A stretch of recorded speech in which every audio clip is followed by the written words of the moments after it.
Je m'appelle Éric Emmanuel Schmitt, je suis écrivain. Une vie d'écrivain qui a commencé par le théâtre, et qui continue au théâtre, et qui ensuite est passée par le roman. Et je suis ici avec vous pour mon tout dernier livre qui s'appelle Le défi de Jérusalem, qui est un carnet de notes de mon voyage en Terre Sainte. Et il est sélectionné pour le prix littéraire de la liberté intérieure. Le défi de Jérusalem, c'est un livre qui a été voulu par les autres avant d'être voulu par moi. C'est un coup de téléphone du Vatican, Lorenzo Fazzini, directeur des presses du Vatican, qui me dit « On vous aime ici et on aime votre liberté et votre foi. On rêve de vous envoyer en Terre Sainte avec l'idée que vous pourriez peut-être revenir avec un carnet de voyage. Le carnet de voyage d'un pèlerin d'aujourd'hui dans la Terre Sainte d'aujourd'hui. » Immédiatement, je me suis senti disponible et j'ai fait ce voyage. Et c'est un voyage qui m'a totalement bouleversé. C'est un voyage qui a transformé mon christianisme d'intellectuel. Il est devenu charnel, il est devenu physique, corporel. En marchant sur ces lieux essentiels, Bethléem, Nazareth, le lac de Tibériade, Jérusalem, j'ai évidemment enrichi ma foi, mais surtout j'ai vécu des choses absolument extraordinaires. Et j'ai tenu à les raconter tout de suite, parce que je pense que quand on a reçu, il faut donner. Donc je croyais traverser Jérusalem, et c'est Jérusalem qui m'a traversé. Je crois que la liberté intérieure, c'est l'objet d'une conquête. On ne naît pas libre, on est avec la disposition d'être libre, mais on est encombré forcément de préjugés, d'habitudes, de paresse, de pensée, qui fait qu'on reproduit la pensée des autres. Et je crois que conquérir la liberté intérieure, c'est-à-dire penser vraiment ce que l'on pense, éprouver ce que l'on éprouve et construire sa vie, son chemin, avec ce qui nous est spécifique et validé par nous et uniquement par nous, c'est vraiment un trajet d'homme.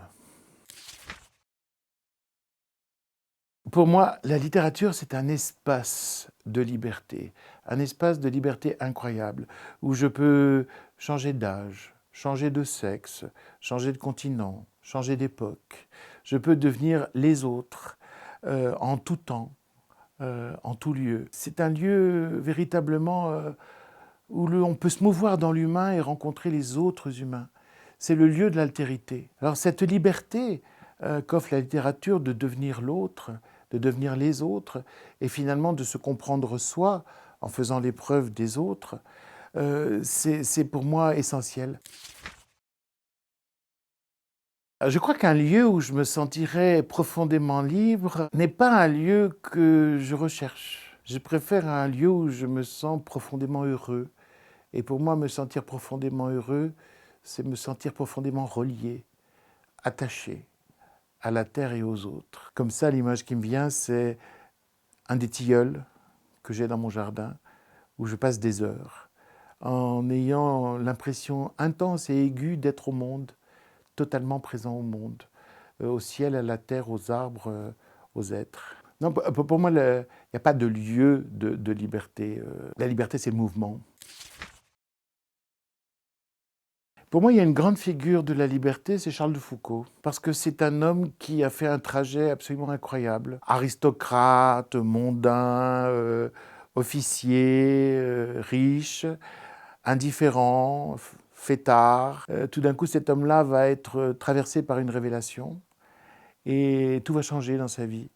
Et cet homme, en haut de l'échelle sociale, va se mettre au plus bas. Il va partir à Nazareth. Il va devenir le factotum des sœurs Clarisse. Et après cette vie de Nazareth, cette vie où il est plus humble que les plus humbles, il va exporter ce modèle de vie dans le Hogar, dans le Maghreb de manière générale, mais surtout le Hogar, à Tamanrasset et à la Sécrème, et il va vivre au milieu des Touaregs, sans jamais convertir personne, mais en témoignant des valeurs chrétiennes. Alors ce trajet-là, pour moi, c'est vraiment l'exemple de la liberté absolue. Le livre le plus important pour moi, pour grandir, pour penser, pour croire, pour espérer, pour désespérer, pour tout, ce sont les pensées de Pascal. Les pensées de Blaise Pascal. sont un livre, moi, qui m'accompagne depuis toujours. Voilà, parfois on saisit une pensée, puis on la mâche, puis on la remâche, et puis elle est encore plus savoureuse le lendemain. Et puis 10 ans après, elle dégage un nouveau suc. Il n'y a pas pour moi plus grand génie de la littérature que Pascal.